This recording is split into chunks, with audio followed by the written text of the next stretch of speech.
In 15 or 20 years, on present trends, there will be in this country 3.5 million Commonwealth immigrants and their descendants. That is not my figure. That is the official figure given to Parliament by the spokesman of the Registrar General's office. There is no comparable official figure for the year 2000, but it must be in the region of 5 to 7 million, approximately 1/10 of the whole population, and approaching that of Greater London. Of course, it will not be evenly distributed from Margate to Aberystwyth and from Penzance to Aberdeen. Whole areas, towns and parts of towns across England will be occupied by different sections of the immigrant and the immigrant descended populations. As time goes on, the proportion of this total who are immigrant descendants, those born in England and who arrived here by exactly the same route as the rest of us, will rapidly increase. Already, by 1985, the native born would constitute the majority. It is this fact, above all, which creates the extreme urgency of action now. Of just that kind of action which is hardest for politicians to take, action where the difficulties lie not in the present, but the evils to be prevented or minimalised lie several parliaments ahead. The natural and rational first question with a nation confronted by such a prospect is to ask, how can its dimensions be reduced? Granted, it be not wholly preventable, at least it can be limited, bearing in mind that numbers are of the essence. The significance and consequences of an alien element introduced into a country or population are profoundly different, according to whether that element is 1% or 10%. The answers to the simple and rational question are equally simple and rational. By stopping or virtually stopping further inflow and by promoting the maximum outflow, both answers are part of the official policy of the Conservative Party. It almost passes belief that at this moment 20 or 30 additional immigrant children are arriving from overseas in Wolverhampton alone every week. And that means 15 or 20 additional families of a decade or in a decade or two hence.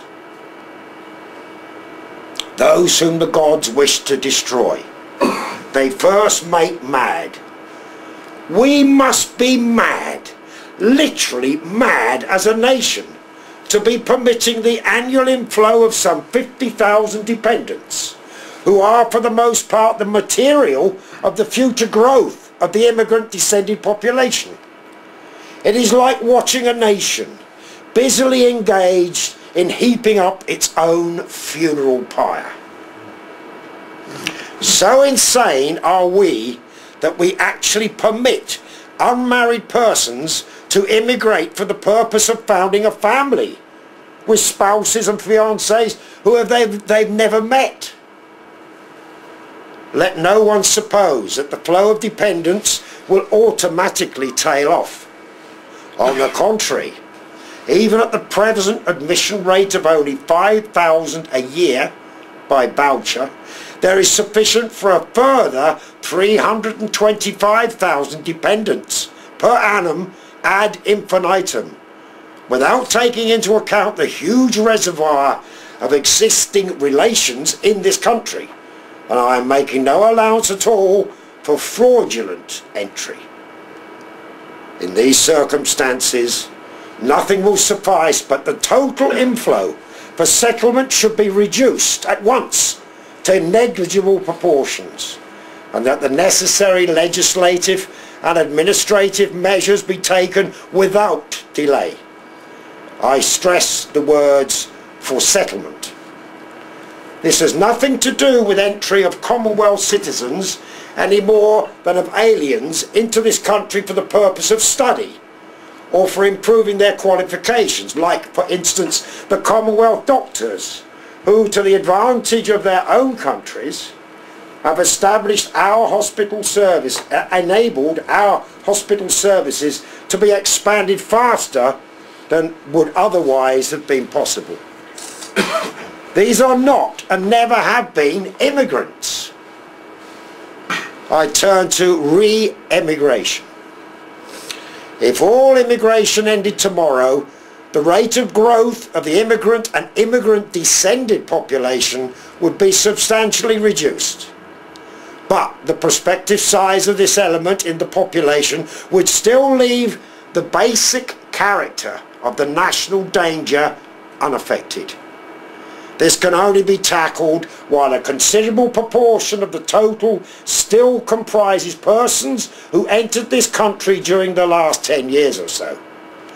Hence the urgency of implementing now the second element of the Conservative Party's policy, and that is the encouragement of re-emigration. Nobody can make an estimate of the numbers which, with generous grants and assistance, would choose either to return to their countries of origin or to go to other countries anxious to receive the manpower and the skills that they represent.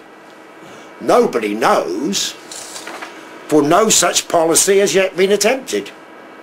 I can only say that, even at present, immigrants in my own constituency from time to time come to me asking if I can find them assistance to return home. If such a policy were adopted and pursued with the determination which the gravity of the alternative suggests, the resultant outflow would appreciably alter the prospects for our future. It can be no part of any policy that existing family should be kept divided. But there are two directions in which families can be reunited. And if our former and present immigration laws have brought about the division of families, albeit voluntary or semi-voluntary, we ought to be prepared to arrange for them to be reunited in their countries of origin. In short, suspension of immigration and encouragement of re-emigration hang together, logically and humanely, as two aspects of the same approach. The third element of the Conservative Party's policy is that all who are in this country as citizens should be equal before the law, and there shall be no discrimination or difference made between them by public authority. As Mr. Heath has put it, we will have no first-class citizens and second-class citizens.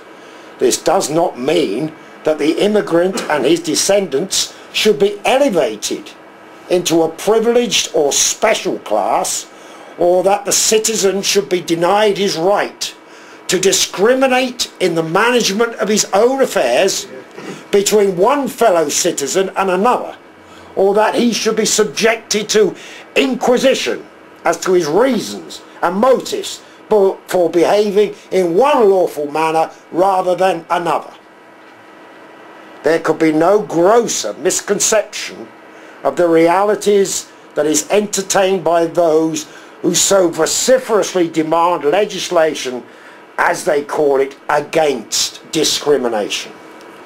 Whether they be leader writers of the same kidney and sometimes on the same newspapers, which year after year in the 1930s tried to blind this country to the rising perils which confronted it, or archbishops who live in palaces, faring delicately with the bedclothes pulled right up over their